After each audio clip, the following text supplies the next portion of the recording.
Last लेक्चरला काय पाहिलं होतं आपण? Connected graph. काय होतं कनेक्टेड ग्राफ? क्विक डेफिनेशन पाहू.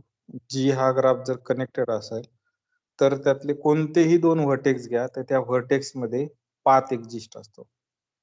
आणि डिस्कनेक्टेड ग्राफ म्हणजे काय की जो ग्राफ कनेक्टेड नाही त्याला काय म्हणतात? Disconnected graph. त्याला काय म्हणतात? Disconnected graph. आता दुसऱ्या भाषेत त्याला कसं म्हणता येईल की असे दोन व्हर्टेक्स असतील युव्ही की ज्याच्यात पाथ एक्झिस्ट नसेल असं झालं तर त्याला काय म्हणायचं? Disconnected graph. त्याच्यानंतर आपण काय पाहिलं होतं? कंपोनंट पाहिले होते. Component of graph. Component of graph काय असतात? आता सगळेच ग्राफ काय कनेक्टेड नसतात, पण आपण त्याच्यात काय विचार करू शकतो की त्याच्यातले मोठे कनेक्टेड ग्राफ कोणते आहेत? Connected subgraph. तर मॅक्झिमल कनेक्टेड जे सबग्राफ असतात दिलेल्या ग्राफ जी चे तर त्यालाच काय म्हणतात? कनेक्टेड कंपोनंट किंवा कंपोनंट म्हणतात नुसतं. त्याच्यानंतर डिस्टन्स बिटवीन टू व्हर्टायसेस पाहिलं होतं. डिस्टन्स बिटवीन टू व्हर्टायसेस काय होतं? दोन व्हर्टेक्स घ्यायचे, त्याचं डिस्टन्स कसं काढायचं? तर त्याच्यातले ऑल पाथ काढायचे, जेवढे सगळे असतील तेवढे पाथ काढायची, त्याची लेंथ काढायची, त्यातलं मिनिमम डिस्टन्स घ्यायचं. मिनिमम कोणत्या पाथनी डिस्टन्स येतंय त्याला काय म्हणायचं? Distance between two vertices. Distance between. बरोबर. आणि डायमीटर काय असतं? डायमीटर काय असतं?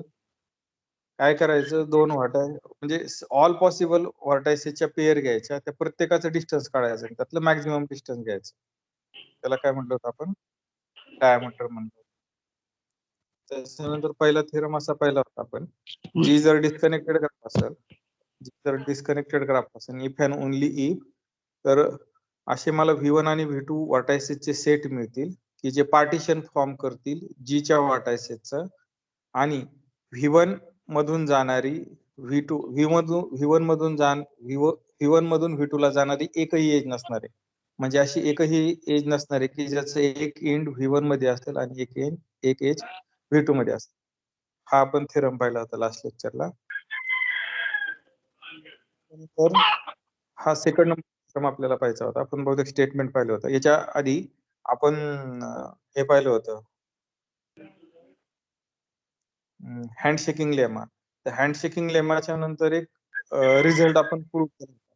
कुणाला आठवतोय का काय? हँडशेकिंग लेमाच्या नंतर आपण एक रिझल्ट प्रूव्ह केला होता. आठवतोय कुणाला काय? रिवाइज करून द्या सर. सुरुवातीला केलाय आपण. आठवत असं तर सांग, नाही तुम्हाला तर सांगावंच लागणार आहे ना, कारण हा थेरम त्याच्यावरच बेस आहे. तुम्हाला कुणाला आठवतोय का?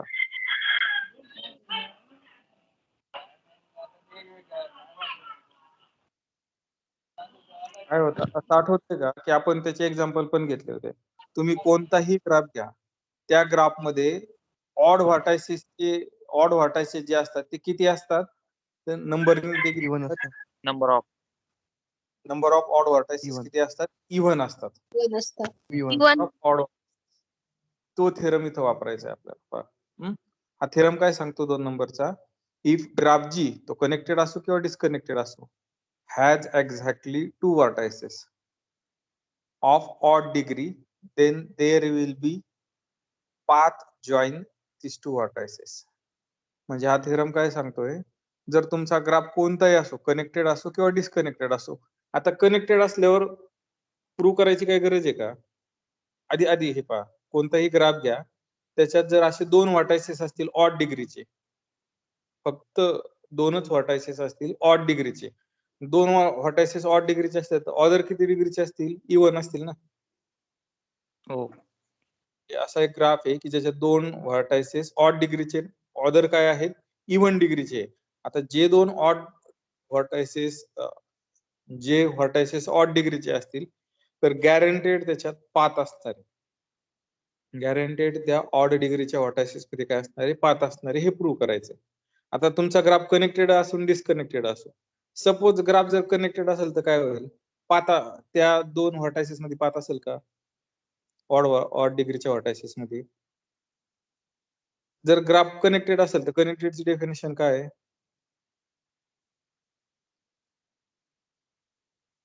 ग्राफ कनेक्टेडची डेफिनेशन काय आहे की कोणतेही दोन व्हर्टायसेस घ्या, त्या दोन व्हर्टायसेस मध्ये काय राहणार आहे?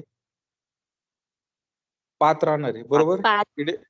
पाथ राहणार आहे. आता जर ग्राफ कनेक्टेड घेतला, त्यातले दोन ऑड व्हर्टायसेस घ्या किंवा कसलेही व्हर्टायसेस घ्या, पाथ राहणार आहे, बरोबर? त्यात पाथ राहणारच आहे ना. म्हणजे पहिलं स्टेटमेंट जर मला दोन केसेस करायच्यात, मला काय करायचंय? ग्राफ एकदा कनेक्टेड घ्यायचा आणि एकदा डिस्कनेक्टेड घ्यायचा. जर ग्राफ हा कनेक्टेड असेल, ग्राफ हा कनेक्टेड असेल, तर मला शो काय करायचंय? ते जे ऑड डिग्रीचे दोन व्हर्टायसेस आहेत ना, ते पाथ कनेक्टेड आहे, म्हणजे त्यांच्यात एक पाथ आहे, बरोबर? आता मी जी हा ग्राफ घेतला कनेक्टेड ग्राफ आहे, जर तो ग्राफ कनेक्टेड असेल तर डेफिनेशन काय सांगते? कोणतेही दोन व्हर्टायसेस घ्या, त्याला काय असणार आहे? त्याच्यात पाथ असणार आहे. मग दोन ऑड डिग्रीचे व्हर्टायसेस घेतले, त्याच्यात पण काय असणार आहे? पाथ असणार आहे, बरोबर? म्हणजे पहिली केस झाली की जी जर तुमचा कनेक्टेड असेल तर सगळ्याच व्हर्टेक्स मध्ये पाथ असतो, मग ऑड डिग्रीच्या पण असणार आहे ना. पहिली केस झाली. आता दुसरी केस, जी जर डिस्कनेक्टेड असला तर, जी हा जर डिस्कनेक्टेड असला तर मला काय दाखवायचंय? डिस्कनेक्टेड असला तर कुठेही हे असू शकतात ना, म्हणजे ते पाथ असेल का प्रत्येक व्हर्टेक्स मध्ये? नाही ना. काही व्हर्टेक्स मध्ये पाथ असेल, काही व्हर्टेक्स मध्ये पाथ नसेल. इथं काय करावं लागेल? तर इथं मला ते शो करावं लागेल. म्हणजे काय करायचंय आता मला? जी हा ग्राफ डिस्कनेक्टेड घ्यायचा आहे आणि त्या डिस्कनेक्टेड ग्राफ मध्ये फक्त दोनच व्हर्टायसेस ऑड डिग्रीचे असतील, तर मला शो काय करायचंय? की ते पाथ कनेक्टेड म्हणजे ते त्यांच्यात काय असतो? एक पाथ असतो. त्यांच्यात काय असतो? पाथ असतो. आता सपोज दुसरी केस, जी हा काय घेतला मी? डिस्कनेक्टेड घेतला. जी हा काय घेतला? डिस्कनेक्टेड घेतला. आता एक व्हर्टेक्स आहे x1.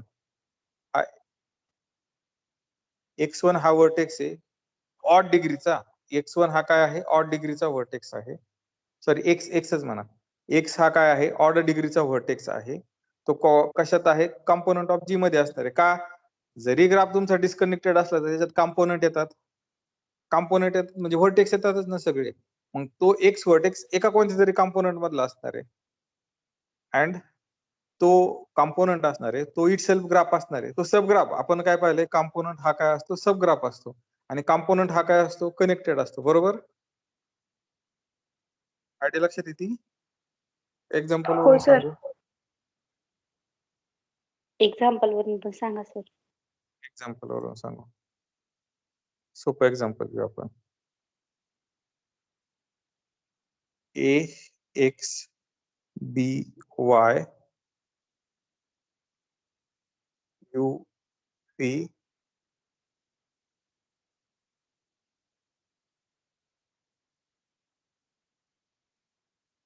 डब्ल्यू. आता पहा, हा जो ग्राफ आहे तो वरच्या डेफिनेशन मध्ये बसतो. हा ग्राफ कसा घ्यायचा आपल्याला? एकच ग्राफ आहे हा जो ग्राफ आहे ना, हा एकच ग्राफ आहे. हा एक ग्राफ आहे. तर या ग्राफ मध्ये काय आहे? ऑड डिग्रीचे दोनच व्हर्टायसेस पाहिजे. आहे का ऑड डिग्रीचे दोन व्हर्टायसेस? हो कोणते? सर. एक्स आणि वाय फक्त ऑड X डिग्रीचे, आणि बाकी Y. सगळे काय आहे? डिग्रीचे. आता हा डिस्कनेक्टेड ग्राफ आहे. पहिली तर केस इझी होती, आपण दुसऱ्या केस मध्ये पाहायचंय. आता काय आहे? हे आता हा डिस्कनेक्टेड आहे. हा डिस्कनेक्टेड असतं त्याच्यात कंपोनंट आहे. मग हा एक कंपोनंट आहे आणि हा एक कंपोनंट आहे. कंपोनंट हे काय असतात? कनेक्टेड असतात. त्यालाच आपण काय नाव काय देतो? Connected component. आता एक्स कोणत्या तरी एका कंपोनंट मधला असणार आहे. मग मी काय म्हणतो? सपोज एक्स हा G1 कंपोनंट मधला आहे. एक्स हा, कारण सगळेच व्हर्टेक्स कव्हर होत आहेत ना. मग एक्स हा कोणत्या कंपोनंट मधला आहे? G1 कंपोनंट मधला आहे. पण G1 हा जर कंपोनंट असेल तर तो काय असेल? कनेक्टेड असेल, बरोबर? पहा, G1 हा काय येतोय तुमचा? कनेक्टेड येतोय. आता G1 हा कनेक्टेड ग्राफ आहे. आपण पाहिलंय, कोणताही ग्राफ घ्या, याच्या हँडशेकिंग लेमा नंतरचा एक रिझल्ट होता. कोणताही ग्राफ घ्या, त्याच्यात ऑड डिग्रीचे व्हर्टायसेस किती असतात? इव्हन असतात, बरोबर? ऑड डिग्रीचे व्हर्टायसेस किती असतात? इव्हन असतात. आता एक्स हा जर G1 मध्ये असेल, एक्स आणि वाय हे दोन ऑड डिग्रीचे व्हर्टायसेस आहे, लक्षात घ्या. एक्स आणि वाय हे काय आहेत? ऑड डिग्रीचे व्हर्टायसेस आहेत. एक्स आणि वाय हे जर दोन ऑड डिग्रीचे व्हर्टायसेस असेल, एक्स हा G1 मध्ये असेल आणि मी काय सांगतोय? कोणताही ग्राफ घ्या. आता जीवन हा इट सेल्फ ग्राफ आला. कोणताही मी जीवन वरच रिस्ट्रिक्टेड राहतो. कोणताही ग्राफ घ्या तर त्याच्यात ऑड डिग्रीचे व्हर्टायसेस किती राहतात? इवन राहतात. 2. बरोबर. इवन म्हणजे एक तर 0 राहतील किंवा 2 राहतील किंवा 4 राहतील किंवा 6 राहतील असं राहील. बरोबर. आता एक जर व्हर्टायसेस जीवन मध्ये असेल तर आणखी पण असावं लागेल ना, कारण ते किती असावं लागतील? इवन असावं लागतील. हे जर इवन असायचे असतील तर नुसतं एक असून चालणार नाही, तर तो काय असावं लागेल? वाय पण त्या जीवन मध्ये असावं लागेल. म्हणजे एक्स आणि वाय हे दोघंही कशात झाले? जीवन मध्ये झाले. जीवन हा कनेक्टेड कॉम्पोनंट आहे म्हणजे कनेक्टेड आहे. ज्या अर्थी जीवन हा कनेक्टेड आहे त्या अर्थी एक्स आणि वाय मध्ये काय असणार आहे? पाथ असणार आहे. त्या अर्थी एक्स आणि वाय मध्ये काय असणार आहे? पाथ असणार आहे. पहा इथं जर तुम्ही पाहिलं तर ह्या एक्स आणि वाय मध्ये काय येतंय? पाथ येतोय. लक्षात आलं? म्हणजे एक्स हा ज्या कनेक्टेड कॉम्पोनंट मधला आहे, एक्स आणि वाय हे ऑड डिग्रीचे व्हर्टायसेस आहे. एक्स हा ज्या कनेक्टेड कॉम्पोनंट मधला आहे, वाय पण त्याच कनेक्टेड कॉम्पोनंट मध्ये यावं लागेल. का? कारण आपला थेरम काय सांगतोय की कोणताही ग्राफ घ्या त्याच्यामध्ये ऑड डिग्रीचे व्हर्टायसेस किती असतात? इव्हन असतात. आणि जीवन हा इट सेल्फ ग्राफ आहे. मग मी जीवनचाच विचार करतोय फक्त. लक्षात आलं? म्हणजे मला ते दोन ऑड डिग्रीच्या व्हर्टायसेस मध्ये काय पाहिजे होता? ग्राफ पाहिजे होता आणि तो मला पाथ पाहिजे होता आणि तो मला मिळाला. लक्षात आलं थोडस? हो सर. हो सर. आता आपण पुढचा थेरम पाहू. पुढचा थेरमचा मी प्रूफ नाही एक्सप्लेन करणार, फक्त स्टेटमेंट एक्सप्लेन करणार आहे आणि एक रिझल्ट एक्सप्लेन करणार आहे. लेट जी हा ग्राफ आहे आणि सिंपल ग्राफ आहे. सिंपल ग्राफ म्हणजे पॅरलल एज आणि मल्टीग्राफ पॅरलल एजेस आणि लूप नको आहे. त्याच्यात किती कॉम्पोनंट आहे? के कॉम्पोनंट आहे. V is equal to N, E is equal to M. Number of vertices N आहे, नंबर ऑफ एजेस काय आहे? M आहे. तर नंबर ऑफ एजेस ह्या ग्रेटर इक्वल असतात number of vertices minus number of component. हे कोणताही सिंपल ग्राफ घ्या त्याच्या बाबतीत हे ट्रू आहे. आता एखादा सिंपल ग्राफ सांगा बरं M कॉम्पोनंटचा, कोणताही सांगा. आपण काय करू थोडं ABCD घेऊ आपण, एक एक असं घेऊ आपण. A B C हा D E F G H I हा ग्राफ आहे. हा काय पूर्ण ग्राफ आहे जी नावाचा. याच्यात किती कनेक्टेड कॉम्पोनंट आहे सांगा बरं? 3. 3 कॉम्पोनंट आहे. म्हणजे इथं K इज इक्वल टू किती झाला? 3 कॉम्पोनंट आहे. नंबर ऑफ व्हर्टायसेस किती झाले? किती झाले? 8. 9. 9 ना? 9. नाही, नंबर ऑफ एजेस किती झाले? यालाच आपण N म्हणू. 8. किती झाले? 8. 4 5 9 8. 8 8 नंबर ऑफ एजेस झाल्या. बरोबर. हे स्टेटमेंट काय सांगते पहा, हे ऑलवेज ट्रू असणार आहे. नंबर ऑफ एजेस किती आहे? M म्हणजे हा किती आला? 8. त्या ग्रेटर इक्वल किती असणार आहे? N म्हणजे किती? 9 - 3. हे करेक्ट आहे का? सॅटिस्फाय होतंय ना? 9 - 3 किती हो आलं? सर. 9 - 3 किती आलं? 6. 6. म्हणजे हा 8 ग्रेटर इक्वल 6 आहे. म्हणजे हा थेरम काय सांगतोय की तुम्ही कोणताही सिंपल ग्राफ घ्या, त्या सिंपल ग्राफ मध्ये नंबर ऑफ तुम्ही एजेस म्हणा किंवा नंबर ऑफ कॉम्पोनंट म्हणा, जर तुमच्याकडे number of component number of vertices असले तर तुम्ही सांगू शकता की नंबर ऑफ एजेस ह्या N - K पेक्षा ग्रेटर इक्वल असणार आहे. तुम्ही कोणताही घ्या. आता सपोज हाच ग्राफला मी मॉडिफाय केलं, हा असा केला, चालेल? त्यावेळेस काय चेंज होईल? Edges. Number of edges change होतील. हा 7 घ्या, हा किती आला? 7. तरी सॅटिस्फाय होतंय ना? हो सर. आणखी एक पहा, आणखी एक केला मी, आणखी एक केला. आता होतोय सॅटिस्फाय? नंबर ऑफ एजेस किती आल्या? 6 आल्या. 6. सॅटिस्फाय होतंय ना? कारण ग्रेटर इक्वल आहे ना? होतंय होतंय सर. ग्रेटर, हो सर. Strictly greater. लक्षात आलं? आता मी आणखी एक हे करतो, आणखी थोडस चेंजेस करतो. 5. आता काय बरं? सॅटिस्फाय होईल का? व्हायलाच पाहिजे. हा थेरम काय सांगतो? हे नाही. होणारच आहे सॅटिस्फाय. नंबर ऑफ व्हर्टायसेस किती आहे? सॉरी नंबर ऑफ कॉम्पोनंट किती आहे? 4 झाले ना आता नंबर ऑफ कॉम्पोनंट. हो सर. नंबर ऑफ व्हर्टायसेस किती आहे? 9चे. नंबर ऑफ एजेस किती आहे? 5. 5. आता पहा बरं सॅटिस्फाय होतंय का? 5 ग्रेटर इक्वल 9 - 4 होतंय ना? हो सर. हो. होतंय. म्हणजे सर. हा थेरम काय सांगतो कळलं की तुमचे जर नंबर ऑफ व्हर्टायसेस आणि नंबर ऑफ कॉम्पोनंट माहित असतील तर तुम्ही सांगू शकता की नंबर ऑफ एजेस हे किती असू शकतात, कितीपेक्षा जास्त असू शकतात. इथं काय असतं, जर तुम्हाला n व्हर्टायसेस असतील, k कॉम्पोनंट असतील, तर तुमच्या त्या ग्राफमध्ये ह्या एजेस किती असतील? n - k पेक्षा जास्त असतील. समजलं ह्या थेरमचं स्टेटमेंट? हो सर. हो सर. याला इंडक्शनने प्रूव्ह करतात. आता मी काय जात नाही तिथं. आपण ज्यावेळेस आणखी इंडक्शन येईल त्यावेळेस पाहू, नाही तर पुढच्या वेळेस आपण मस्त आपला कोर्सचा सुरुवातच त्या इंडक्शनने एक theory of number and equation माझ्याकडे आलं तर घेऊ, नाही जो येईल तो घेऊ आपण. आता मग आता काय सांगितलं मी, कोणताही सिंपल ग्राफ असेल तर त्या सिंपल ग्राफ मध्ये काय असतं, नंबर ऑफ हे एजेस n - k पेक्षा मोठे असतात. पण आपण पुढे जाऊन आपण असंही सांगू शकतो की त्या एजेस यापेक्षा कमी असतात. ते काय असतात? यापेक्षा कमी असतात. म्हणजे असे अनलिमिटेड पण नसतात ना. n - k पेक्षा मोठं काही असू शकतं ना. सपोज n - k म्हणजे 9 - 3 झालं तुमचा. त्याच्यापेक्षा मोठं काय असू शकतं ना. 9 - 3 किती आला? 6 आला. हा 100 पण असू शकतो, हा 1000 पण असू शकतो. पण एवढे एजेस असू शकतील का? पॉसिबल नाहीये, कारण सिंपल ग्राफ आहे. मग आपल्याला हे पण काढायचे की त्या एजेस कितीच्या आणि कितीच्या मध्ये असतील. तर त्या किती आणि कितीच्या मध्ये असतील तर त्यासाठी हा फॉर्म्युला आहे. म्हणजे आत्ताच जर ग्राफ पाहिला आपण, आत्ताचा ग्राफ कसा होता? मी डायरेक्ट एवढंच काढतो. असा ग्राफ होता, बरोबर? यात नंबर ऑफ कॉम्पोनंट किती होते? 3 होते. नंबर ऑफ व्हर्टायसेस किती होते? 9 होते. आणि नंबर ऑफ एजेस किती होत्या? 6 होत्या. म्हणजे हा 8. k n आणि एजेस किती होते? 8 होते ना?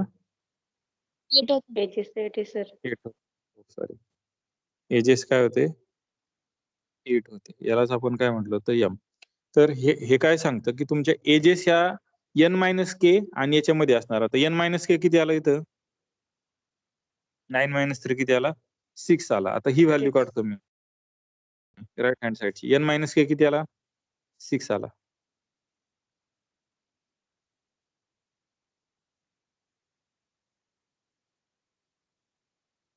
n - k किती आला? 6 आला, बरोबर. आणि n - k + 1 म्हणजे 6 + 1 किती आला? 7.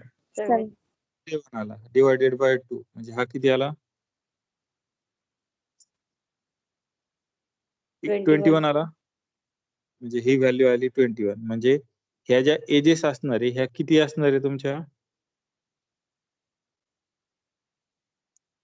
6 आणि 21 च्या मध्ये असणार आहे. पर्टिक्युलर या एक्झाम्पल मध्ये किती आहे? 8. लक्षात आलं? सिंपल ग्राफ आहे हा. आता तुम्ही वेगवेगळे ग्राफ काढू शकता, असं नाही की म्हणजे याच्यात गॅरंटी काय मिळते तुम्हाला? कोणताही ग्राफ असेल, तुम्हाला जर कॉम्पोनंट आणि हे माहित असतील, एजेस माहित असतील, सॉरी कॉम्पोनंट आणि नंबर ऑफ व्हर्टायसेस माहित असेल, तर तुम्ही सांगू शकता की एजेस ह्या किती आणि कितीच्या मध्ये असू शकतात. आता इथं तुमच्या किती आल्या? 8 आल्या. सपोज मी असा जर प्रश्न विचारला, सपोज की ग्राफ घ्या, जी ग्राफ त्याच्यात असं सांगितलं की नंबर ऑफ कॉम्पोनंट किती आहे? नंबर ऑफ कॉम्पोनंट 3 आहेत. नंबर ऑफ व्हर्टायसेस किती आहेत? 8 आहेत नंबर ऑफ व्हर्टायसेस. तर खालीलपैकी कोणत्या एजेस असू शकतील? कोणत्या एजेस असू शकतील? म्हणजे नंबर ऑफ एजेस काय काय असू शकतील? Possible number of edges. Possible number of edges. मग तुम्ही कसे काढू शकता? जर सपोज ए ऑप्शन असेल, बी ऑप्शन असेल, सी ऑप्शन असेल, डी ऑप्शन असेल, मग कसे काढू शकता तुम्ही? तर या फॉर्म्युल्याचा वापर करून काढू शकता. सपोज मी इथं 9 देतो. नंबर ऑफ व्हर्टायसेस किती देतो? 9 देतो. ह्या जर 9 दिले तर तुम्ही सांगा पॉसिबल एजेस कोणत्या असतील? 9, 8, 20 आणि 22. कोणत्या कोणत्या पॉसिबल एजेस असतील? 9 असेल का? आताच फॉर्म्युला पहा ना. n-k काढायचा. n-k किती आला? 6 आल्या. हा इथल्या आणि हा जर काढला तर हा किती आला? 21 आल्या. म्हणजे ज्या कोणी नंबर ऑफ एजेस असणार आहे त्या कोणाच्या मध्ये असणार आहे? 6 आणि 21. 6 आणि 21 मध्ये. 9 असण्याचा चान्स आहे. पॉसिबल आहे ना ते. 8 असू शकतं. हो सर. हो. हो सर. 20 असू हो, सर. शकतं. हो सर. हो सर. इथं नॉट पॉसिबल पाहिजे. एकच उत्तर असतं ना, नॉट पॉसिबल. म्हणजे कोणतं उत्तर येणार आहे? 22. 22. लक्षात आलं हे? पण सिंपल ग्राफ हा. जी हा काय असायला पाहिजे? सिंपल ग्राफ असायला पाहिजे त्यासाठी. समजलं? हो हो सर. सर. हो सर. हो सर.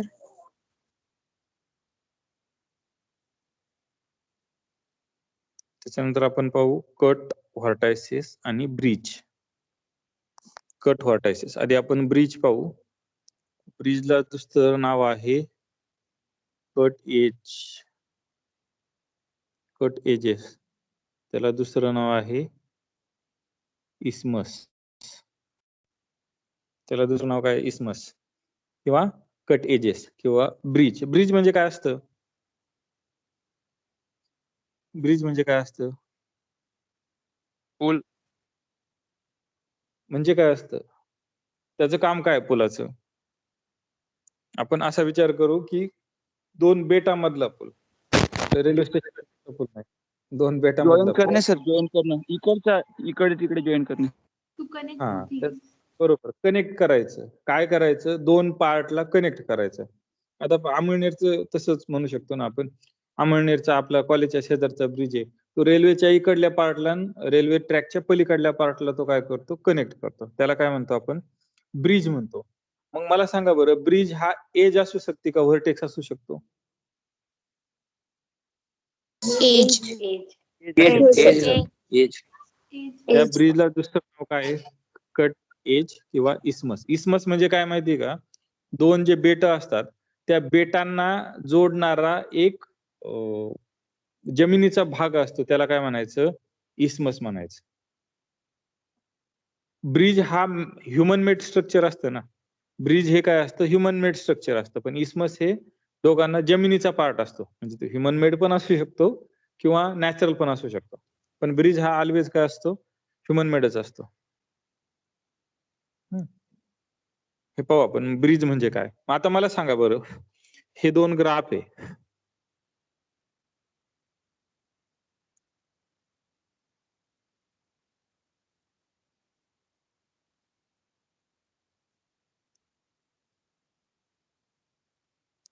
हे 2 ग्राफ आहे. तर यातला ब्रिज कोणता असेल? याला 1, 2, 3, 4, 5 हा 6 एज. एजेस असणार आहे ना. 7, 8, 9 यातला ब्रिज कोणता असेल? 6. ब्रिज म्हणजे काय असतं? सांगा बरं. ब्रिज किंवा कट एज किंवा इस्मस म्हणतात त्याला. इस्थमस नाही म्हणायचं, इस्मस म्हणायचं. टीएच सायलेंट ठेवायचा. 6 असेल म्हणजे काय असेल? काय वाटतं? काय असेल?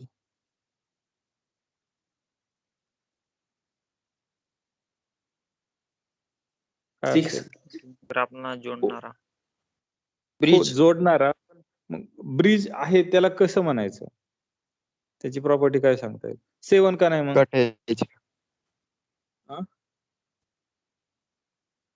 कट एजचा अर्थ काय असेल? जर ते कट केल्यावर काय व्हायला पाहिजे? 2 भाग. सेपरेट.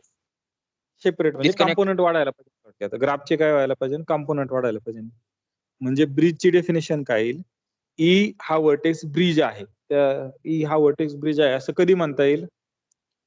ज्यावेळेस तुमच्या ग्राफवर तुमच्या ग्राफ मधून ती एज काढली आणि तुमचे कॉम्पोनंट 1 ने वाढला. जेवढे कॉम्पोनंट होते त्याच्यात 1 ने वाढला. आता ह्या ग्राफ मध्ये किती कॉम्पोनंट आहे? एकच आहे ना, कारण कनेक्टेड ग्राफ आहे. कनेक्टेड ग्राफ असल्यावर किती कॉम्पोनंट असतो? एकच कॉम्पोनंट असतो. ह्या ग्राफ मध्ये एकच कॉम्पोनंट आहे. जर मी 6 नंबरची एज काढली तर याचे किती कॉम्पोनंट होतात? तेवढेच राहतात की 1 ने वाढतात? दोन होतात म्हणजे एकनी वाढतात. ज्या ग्राफ मधून एज काढल्याच्या नंतर कॉम्पोनंट एकनी वाढतो, के जर कॉम्पोनंट असेल तर ती एज काढल्याने के प्लस वन कॉम्पोनंट होत असतील तर त्या एजला काय म्हणायचं, ब्रिज म्हणायचं. बरोबर. आता जर मी 7 काढला तर 7 काढला तर कॉम्पोनंट मध्ये काय बदल होईल का? 7 नंबरची एज काढली तर होईल का? त्याच्यामुळे 7 ला काय म्हणायचं नाही, ब्रिज म्हणायचं नाही. सपोज मी 2 नंबरची एज काढली तर काय फरक पडेल का? नाही. कॉम्पोनंट वर नाही. फरक चेक करायचा नाही. बरोबर. मी 9 नंबरचं काढलं तरी नाही. म्हणजे याच्यातली फक्त अशी एकमेव एज आहे 6 नंबरची की जी काढली तर तुमच्या ग्राफचे काय होतात, कॉम्पोनंट एक नि वाढतो. आधी एक कॉम्पोनंट होता, आता किती कॉम्पोनंट झाले, 2. डेफिनेशन लक्षात आली? हो सर. हो sir. G be a graph with k component. G हा ग्राफ आहे विथ k कॉम्पोनंट आहे आणि E ही एक एज आहे G ची such that G minus E याला किती कॉम्पोनंट मिळतील, k प्लस वन कॉम्पोनंट जर मिळाले तर E या एजला काय म्हणायचं, ब्रिज म्हणायचं किंवा कट एज म्हणायचं किंवा इस्मस म्हणायचं. काय म्हणायचं, ब्रिज, कट एज किंवा इस्मस. कट एज म्हणायचं. आपल्याला काय शिकायचंय, कट व्हर्टायसेस आणि ब्रिज शिकायचंय. त्यातले आपण ब्रिज पाहिलं. आता मला या ग्राफ मधलं सांगा बरं, कट एज कोणत्या कोणत्या असतील, म्हणजे इस्मस कोणता असेल. आता याच्यात हा जो एकच ग्राफ आहे याच्यात किती कॉम्पोनंट आहे सांगा बरं, ह्या एका ग्राफ मध्ये 2 कॉम्पोनंट आहे ना, 2 आहे ना. हा आणि हा हा एकच ग्राफ आहे. हा जो तुमच्या स्क्रीनवर दिसतोय ना हा एकच ग्राफ आहे, 2 ग्राफ. याच्यात किती कॉम्पोनंट आहे, 2. बरोबर. आता मग मी याच्यातली कोणती एज काढली तर माझे कॉम्पोनंट वाढतील. कोणती एज का, कोणती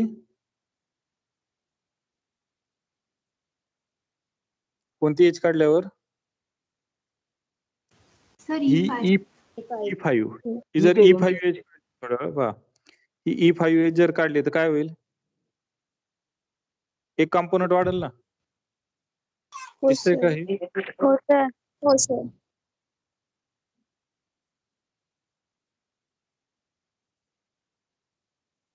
आता पहा, ही जर मी एज काढली, ही एज काढल्यावर काय होतंय,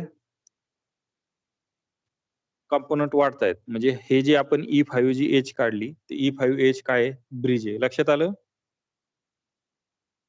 हो सर. आता पहा, आणखी कोणती आहे, आणखी कोणती आहे? ही जर काढली E3 तर होईल का ब्रिज? हा ब्रिज नाही. होईल का? नाही. कारण कॉम्पोनंट. नाही सर. ही जर काढली तर होईल का? नाही. होईल ना. नाही सर. होईल ना. होईल की हा V6 कॉम्पोनंट झाला की एक. V6 आहे ना तिथं,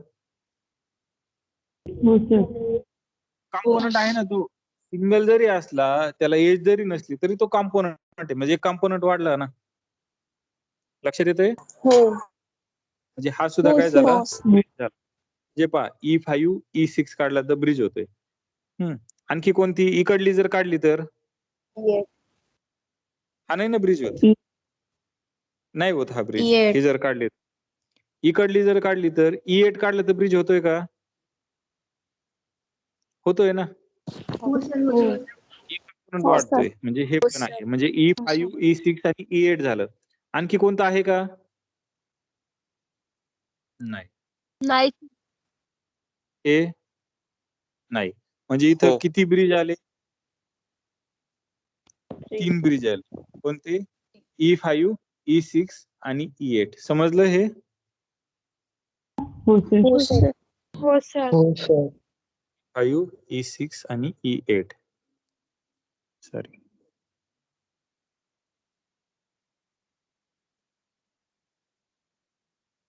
कोणत्या आल्या? E5 E6 आणि E8 ह्या ब्रिज आल्या. E5 E6 आणि E8. आता आपण एक थेरम पाहू, याचा इझी प्रूफ आहे. थेरम काय आहे तर पहा, E ही एज आहे ग्राफ G ची. E ही ब्रिज कधी असेल, E ही ब्रिज कधी असेल की E does not lie in any cycle. Cycle म्हणजे काय तर पहा, वरच्या एक्सप्लेन करू. an edge of graph G is a bridge if and only if E does not lie in the any cycle. म्हणजे एज ई ही कधी bridge असणार आहे, ज्यावेळेस ती एखाद्या सायकलवर लाय झालेली नसेल. आता पहा ह्याच्या एक्झाम्पल मध्ये ही E3 एज आहे का? E3 एज ही ब्रिज आहे का? तर नाही. का? कारण ती एका सायकलवर लाय झालेली. जी एज सायकलवर लाय झालेली नाही तिला काय म्हणतात? ती काय असती? ब्रिज असती. आता पहा E3 कोणत्या सायकलवर लाय झालेली? तर E3 या सायकलवर लाय झालेली. म्हणजे एखाद्या सायकलवर जर लाय झालेली असेल तर ती ब्रिज असू शकणार नाही. म्हणजे याच्यात तुम्ही सांगू शकता की E3, E1, E2 आणि E4 हे ब्रिज नाहीये, कारण ते सायकलवर लाय. लक्षात आलं? म्हणजे इझीनेस किती येतोय पहा. हळूहळू आपण ब्रिज कसे शोधायचे. त्याच्यामुळे इथं हा ऑप्शन मिटला. E5 कोणत्या सायकलवर आहे का? नाही. नाही. E6 कोणत्या सायकलवर आहे का? नाही. जी एज सायकलवर नसणार आहे ती काय झाली तुमची कट एज किंवा ब्रिज किंवा इस्मस. आपण कट एज किंवा ब्रिज म्हणू. आता पहा हे नसणार आहे, म्हणजे इथं आला E5 आणि E6. या ग्राफ मध्ये कोण कोण नसणार आहे सांगा बरं. पहा ही एज लूप आहे, म्हणजे ही ऑलरेडी सायकल आहे, म्हणजे हे पण नाहीये, ही एज पण नाहीये. आणखी ह्या तिन्ही एज एका सायकलवर आहे, एक सायकल तयार झाली ना. या सायकलवर असल्यावर ह्या काय नसतात? कट एज नसतात. मग कोणती आली? E8 ही कोणत्या सायकलवर नाही, त्याच्यामुळे E8 काय आली? कट एज आली. लक्षात आलं हा थेरमचं स्टेटमेंट? हो सर. हो सर. हो सर. आता आपण याचा रफ प्रूफ पाहू, रफ आयडिया पाहू प्रूफची काय आहे. तर मला काय शो करायचंय पहा.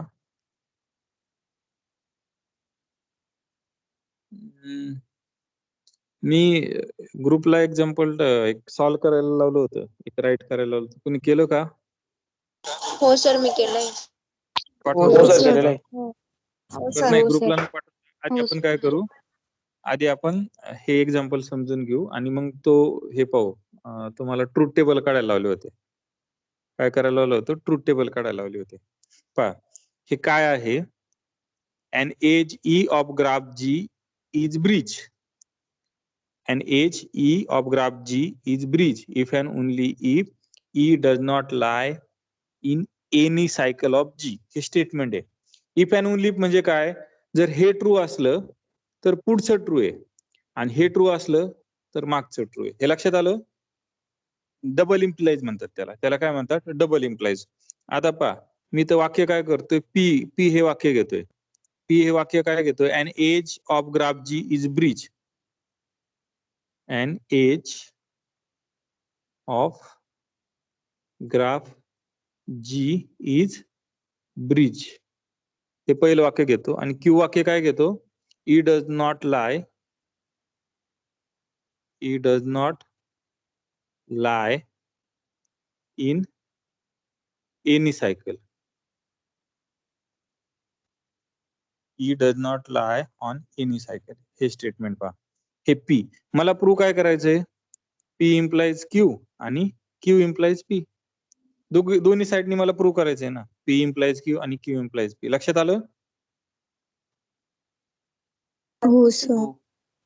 आता पहा मला जर ज्यावेळेस Q इम्प्लाइज P प्रूव्ह करायचंय त्यावेळेस मी काय करू शकतो? पहा मी आता टेबल सांगितले होते. P, Q आणि P इम्प्लाइज Q चा टेबल सांगितला होता, आणि negation of P implies negation of Q चा टेबल सांगितलं होतं. मी थोडे खाली लिहितो, कोऱ्या जागेवरच लिहितो, आणखी लक्षात येईल. पहा काय टेबल सांगितलं होतं मी. P, Q, P implies Q, negation of Q implies negation of P. हा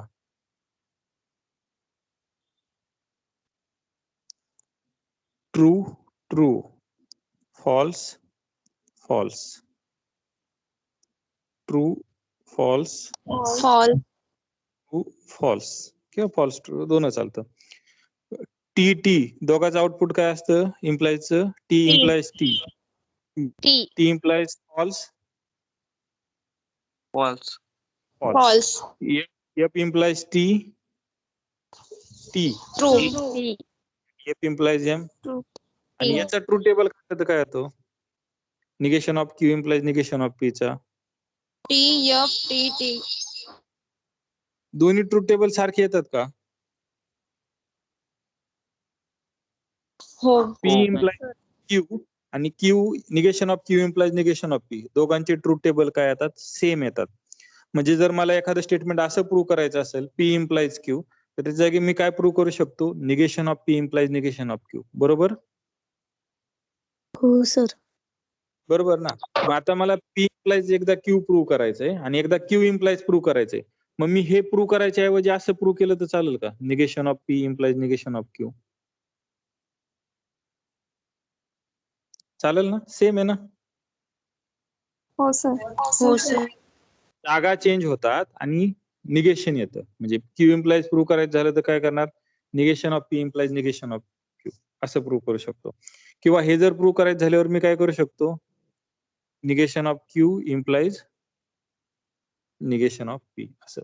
मग मला जे सुटेबल असेल ते. मग मला हे जर प्रूव्ह करायचं असेल तर मी हे प्रूव्ह केलं तरी चालेल, किंवा मला हे प्रूव्ह करायचं असेल तर हे प्रूव्ह केलं तरी चालेल. लक्षात आलं? हो सर. याला म्हणतात प्रूफ बाय कॉन्ट्रा पॉझिटिव्ह. हे जे स्टेटमेंट आहे अशा प्रकारे प्रूव्ह करतो त्याला काय म्हणतात? Proof by contrapositive. Contrapositive आहे ना हा याचा. हा याचा काय आहे? Contrapositive. लक्षात आलं? म्हणजे मी प्रूफ यातला एक स्ट्रेट फॉरवर्ड करणार आहे आणि एक कॉन्ट्रा पॉझिटिव्हचा वापर करून करणार आहे. समजलं काय करायचंय? हो सर. मला हो, सर. यात प्रूफ हेच महत्वाचं सांगायचं, बाकी काही नाही. प्रूफ बाय कॉन्ट्रा सर तुम्ही पॉझिटिव्ह ट्रूथ टेबल मध्ये निगेशन पी आणि निगेशन क्यू सेपरेट करायला पाहिजे ना. ते तुम्हाला सांगितलं होतं ना मी करायला. मी काय केलंय, मी ही एक्झरसाइज दिली. तुम्ही जर ग्रुपला पाहिलं असेल ना, तर ते काय करायला लावलं, ते जे करायचं होतं ते तुम्हाला करायचं होतं. मला फक्त हे 2 टेबल लागत होते. मग मी हे 2 टेबल घेतलेत. तुम्हाला वाटलं ना निगेशन ऑफ पी करा, निगेशन ऑफ क्यू करा. तुम्हाला जे करायचंय ते करा. मला फक्त रिझल्ट पाहिजे होता.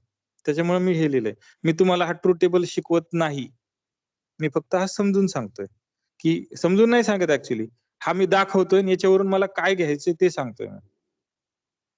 लक्षात आलं? ट्रूथ टेबल वरून मला काय घ्यायचं ते. याच्यात भरपूर सारं आहे. याच्यावरच मी एक लेक्चर घेऊ शकतो फक्त या ट्रूथ टेबलवर. पण मला सध्याला मला ते गरजेचं नाही. ज्यावेळेस मला गरजेचं येईल ना, त्यावेळेस मी आणखी गोष्ट सांगेन. ट्रूथ टेबल फार महत्वाची आहे. नुसते काय मॅथमॅटिक्सच्या बुकमध्ये किंवा इलेक्ट्रॉनिकच्या बुकमध्ये नाही. ते आपल्याला वापरायचे. असा वापर कधी केला होता का? थेरम प्रूव्ह करताना? नाही. हे शिकायचं आहे तुम्हाला नवीन. वेगळं काय? हे ट्रूथ टेबल तर तुम्ही शिकलेले आहात. मी फक्त त्याचा यूज करायला शिकतोय. मला पण माहित नाही. मला हे 2च ट्रूथ टेबल माहिती आहे. कारण मला तेवढे वापरता येतात. म्हणजे जे गरजेचे आहे ते मला वापरायचे आहेत. मला त्यातलं येत नाही ट्रूथ टेबल मधलं एवढं. फक्त मला काय करायचंय, की मला हे प्रूव्ह करायचंय ना, ते कसं करायचंय ते पहा. आता पहा, मी इथे येतो डायरेक्ट. याच्यात प्रूफला. सॉरी हा नाही याच्यातच आहे ना हा?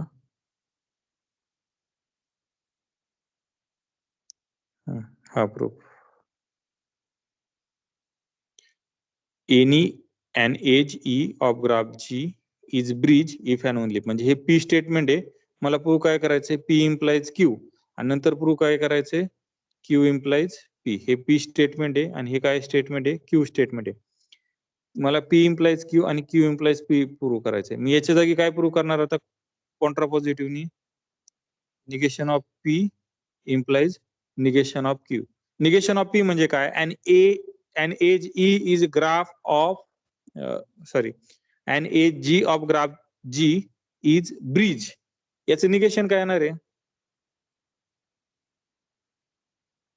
E ही एज ग्राफ G चं ब्रिज आहे. याचं निगेशन काय येणार आहे? An edge E is not bridge. हे पहा, मग पहिलं स्टेटमेंट मला काय घेणार? Negation of P. मग मी काय घेतलं? निगेशन ऑफ P घेतलं. Let E is equal to UV be not a bridge. आणि मला प्रूव्ह काय करायचंय? मला प्रूव्ह काय करायचंय? Negation of Q. म्हणजे काय प्रूव्ह करायचंय? हे काय स्टेटमेंट? Q स्टेटमेंट आहे. E does not lie in any cycle of G. याचं निगेशन प्रूव्ह करायचं म्हणजे मला काय प्रूव्ह करायचंय?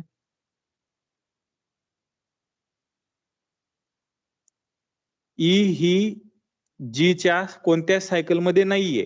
मग याचं निगेशन काय असणार आहे? E ही एज G च्या कोणत्या तरी सायकल मध्ये असणार आहे. लक्षात आलं? हो सर. मला इथं प्रूव्ह काय करायचंय, जर ई हा ब्रिज नसेल तर ई ही एज कोणत्या तरी सायकल मध्ये आहे असं पाहिजे. लक्षात आलं मला काय प्रूव्ह करायचंय. मी आधी क्यू इम्प्लाइज प्रूव्ह करतो. क्यू इम्प्लाइज प्रूव्ह करणं म्हणजेच काय, negation of P implies negation of Q prove करणं. आणि हे स्ट्रेट फॉरवर्ड करतो मी प्रूव्ह, म्हणजे दोन्ही वे माझे काय होतील, प्रूव्ह होतील. आता मी वर प्रूव्ह, ई ही एज आहे की जी ब्रिजवर नाहीये. ही जी ब्रिज नाहीये, ई ही एज आहे, यू ही एज आहे की जी काय नाहीये, ब्रिज नाहीये. आता मला शो काय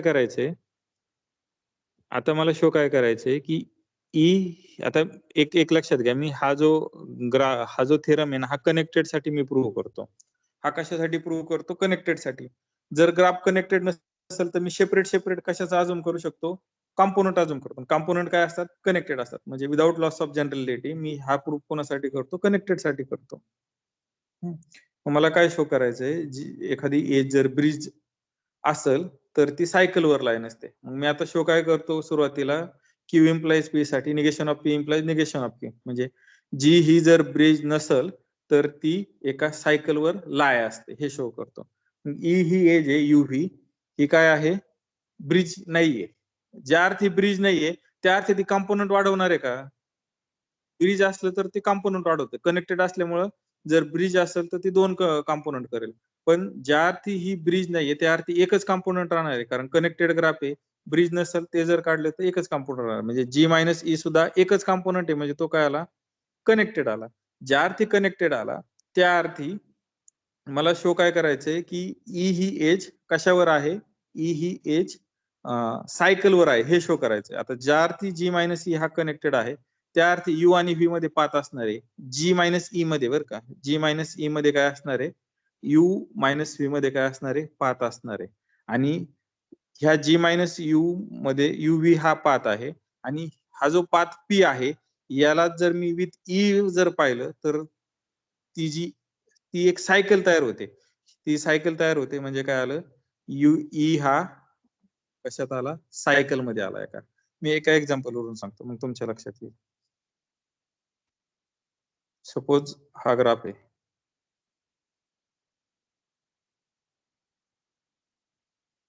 हा ग्राफ आहे. आता पहा, सपोज मी ही ई एज मानतो, ई एज ब्रिज नाही असं घ्या आपण. आता सपोज ई ही एज घेतली, ही घेता येईल का मला, ई नाही घेता येणार कारण ते काय आहे, ब्रिज आहे. आता ई ही एज काय आहे, ब्रिज आहे. मला शो काय करायचं की ई ही एज काय असणार आहे, सायकलवर असणार आहे. आता मी हा जी ग्राफ आहे, जी मायनस ई जर ग्राफ काढला तर कसा येईल, जी मायनस ई ग्राफ असा येईल, बरोबर. जी मायनस ई ग्राफ असा येईल. आता ज्या अर्थी ही यू आणि व्ही, यू आणि व्ही, जी हा ग्राफ तुमचा कनेक्टेडच राहणार आहे कारण ते ब्रिज नाहीये, बरोबर. मग ज्या अर्थी हा कनेक्टेड ग्राफ आहे त्या अर्थी माझ्या ग्राफ मध्ये ही एज काय असेल,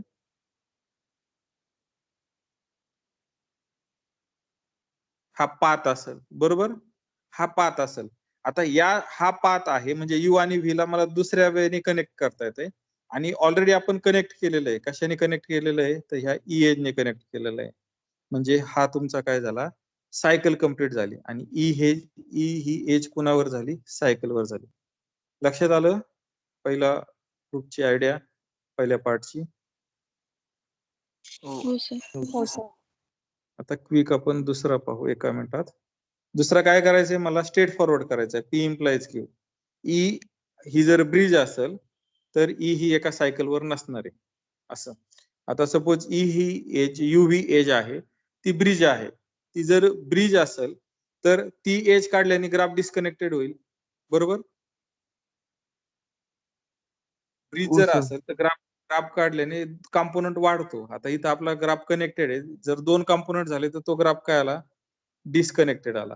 आणि त्याच्यात किती कॉम्पोनंट येणार आहे, 2 कॉम्पोनंट येणार आहे. सपोज त्याचे G1 आणि G2 हे 2 कॉम्पोनंट आहे. मला शो काय करायचंय की ही जी ई एज आहे ही कोणत्या सायकलवर नाही, ही एज कोणत्या सायकलवर नाही. आता मी काय करतो, यू हा व्हर्टेक्स सेट ऑफ G1 मधला घेतो, G1 कॉम्पोनंट मधला, आणि व्ही हा व्हर्टेक्स सेट ऑफ G2 मधला घेतो, G2 ह्या कॉम्पोनंट मधला. तर ई ही सायकलवर असेल का, सपोज जर ई ही सायकलवर असेल, सपोज ई ही जर सायकलवर असेल तर ई ही एज कुठून कुठं जॉईंट करते, G1 टू G2 ला जॉईंट करते. पण ऍक्च्युली सी मायनस जर ई जर काढला, सी मायनस जर ई काढला तर ते दोन ग्राफ डिस्कनेक्टेड होतात. आता हा पहिल्या ग्राफ मधला V1 आहे. सपोज इथला हा व्हर्टेक्स सेट ऑफ V1, हा व्हर्टेक्स सेट ऑफ G2. हे दोन व्हर्टेक्स सेट आहेत. हे दोघही वेगवेगळे आहेत. याच्यात कोणत्यातच एज नाही. सपोज U हा इथला घेतला आणि V हा इथला घेतला आणि E ही इथली एज होती. E ही इथली एज होती. ही E एज काय करली मी काढून टाकली. आता पहा U आणि V हे पाथ कनेक्टेड असतील का? याच्यात पाथ असतील नाही. का? याच्यात काय नसतील? पाथ नसणारे. याच्यात काय नसणारे? पाथ नसणारे. म्हणजे ई ही एज कोणत्या सायकलवर नसणार आहे. ई ही एज कशावर नसणार आहे? सायकलवर. जर ती ई एज ही सायकलवर असती, ई एज ही सायकलवर असती तर ती एज जरी काढली असती तर हा ग्राफ काय झाला असता? कनेक्टेड झाला असता. V1 आणि V2 मिळून हा ग्राफ काय झाला असता? जी ग्राफ हा कनेक्टेड झाला असता. पण आपला ग्राफ काय नाहीये? कनेक्टेड नाहीये. त्याच्यामुळे ई ही एज काय करते? ई ही एज ब्रिज आहे. तर ती कशावर नसणार आहे? सायकलवर नसणार आहे. जर सायकलवर जर असती तर तुमचा ग्राफ कनेक्टेडच राहिला असता काढला तरी. पण ही कॉन्ट्रडिक्शन मिळते. त्याच्यामुळे ई ही एज सायकलवर लाय नसणार आहे. थोडं कळलं? हो सर. हो सर. लेक्चरला एक्झाम्पल आणि कट व्हर्टायसेसची डेफिनेशन.